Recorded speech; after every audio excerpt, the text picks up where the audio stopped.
गोर लगै छी। हम अहाँ सबके एकटा बटगबनी सुनबै छी जेकरा झूमर सेहो कहै छै। हम सुना रहल छी अहाँ सबके। धानी चलल नैहर बाबल में अचरा धर के रोबे जी। धानी चलल नैहर बाबल में अचरा धर के रोबे जी। ई कोठा पे रोए कोठलिया पे रोए, कोठा पे रोए कोठलिया पे रोए। खिड़की के ओट धाए रोए बालम अचरा धर के रोए जी। खिड़की के ओट धाए रोए बालम अचरा धर के रोए जी। ई धानी चलल नैहर बाबल में अचरा धर के रोए जी।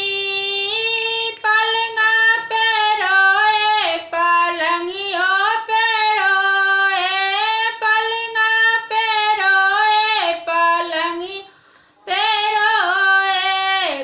तकिया के खोल धाए रोए बालम अचरा धर के रोए जी। ई तकिया के खोल धाए रोए बालम अचरा धर के रोए जी। ई धानी चलल नैहर बाबल में अचरा धर के रोए जी। ई सड़कों पे रोए सड़कियों पे रोए, सड़कों पे रोए सड़कियों पे रोए। गाड़ी पौधान धाए रोए बालम अचरा धर के रोए जी। ई गाड़ी पौधान धाए रोए बालम अचरा धर के रोए जी। ई धानी चलल नैहर बाबल में अचरा धर के रोए जी। गोर लगै छी। ई झूमर अहाँ सबके केहन लागल सब्सक्राइब करब, लाइक करब, कमेंट करब। गोर लगै छी।